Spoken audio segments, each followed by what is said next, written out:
பழகுன ஒருத்தர், நம்ம கூட இருப்பார்னு நினைச்ச ஒருத்தர், நம்ம எதிர்பார்க்காத சமயத்துல நம்மள விட்டு பிரியறதும், மரணமா பிரிஞ்சாலே ரொம்ப கஷ்டமா இருக்கும். உயிரோட இருக்கும் போதே நம்மள ஒரு உயிரா மதிக்காம நம்மள ஏமாத்திட்டு போனா கஷ்டம் கண்டிப்பா இருக்கும்.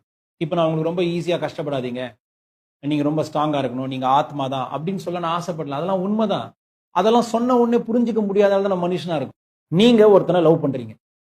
லவ் பண்ணவன் உங்களை விட்டுட்டு போயிட்டான். இப்ப நீங்க வருத்தப்படுறீங்க. அவன் சந்தோஷமா இருக்கானா இல்லையா?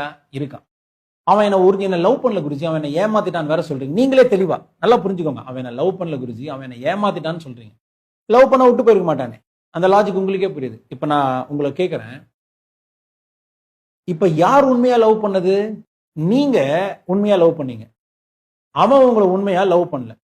அப்ப லாஜிக்கா யாருக்கு இங்க இழப்பு? யார் உண்மையில ஒரு லாஸ சஃபர் பண்றா? உண்மையா லவ் பண்ற உன்னை இழந்த அவனே சந்தோஷமா இருக்கும் போது, உன்னை உண்மையா லவ் பண்ணாத அவனை இழந்ததுக்காக நீ கஷ்டப்படுறியே, பைத்தியமா நீ? யாரோ ஒரு மனுஷன் உன்னை நம்பி ஏமாத்திட்டு போயிட்டா, இங்க உண்மையா யார் விரும்பினான்னு உன்னை கேட்டுப்பாரு. இல்ல குருஜி, நான் மனசார விரும்பினேன். அப்ப உண்மையா விரும்புற உன்னை இழந்தான் பாரு, அவனுக்கு தான் இழப்பு ஜாஸ்தி. அதை ஒரு நாள் அவன் தெரிஞ்சுப்பான். உன்னை விரும்பாதவன் தானே நீ இறந்த. லாஸ் ஆன அவனே சந்தோஷமா இருக்கான். உனக்கு இது லாஸ் இல்ல. கடவுள் உன்னை ஏதோ ஒரு இடத்துல பொசிஷன் பண்ணி ப்ரொடெக்ட் பண்ணிருக்காரு. ஆனா அது கஷ்டம்தான். நம்ம ஏமாத்தினும் போது கஷ்டம்தான். ஆனா உண்மையிலேயே லாஸ் யாருக்குன்னு லாஜிக்கா கேட்டுப்பாரு. உண்மையா விரும்புற உன்னை இழந்தானே, அவனுக்கா உனக்கா? உனக்கு இல்ல கண்ணு. உனக்கு கஷ்டம் இருக்கு, ஒத்துக்கிறேன். ஆனா லாஸ் அவனுக்கு தான். இப்ப அவனுக்காக ப்ரூவ் நான் சொல்ல மாட்டேன். அவனுக்கு ப்ரூவ் பண்ணி காட்டான். அவன் என்ன பெரிய புடிங்கி நீ அவனுக்கு ப்ரூவ் பண்ணி காட்டணும்?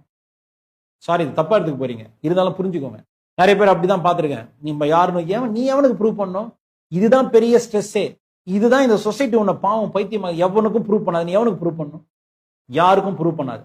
அப்படி ப்ரூவ் பண்ணணும்னு ஆசைப்பட்டா உனக்கு நீ உண்மையா இருக்கன்னு உனக்கு மட்டும் ப்ரூவ் பண்ணு. கடவுள் கூட ப்ரூவ் பண்ணாது. அவசியமே கிடையாது. அவசியமே கிடையாது. ஆனா உனக்கு நீ உண்மையா இருக்குன்னு ப்ரூவ் பண்ணு. 100% உனக்கு நீ உண்மையா இருக்குன்னு ப்ரூவ் பண்ணு.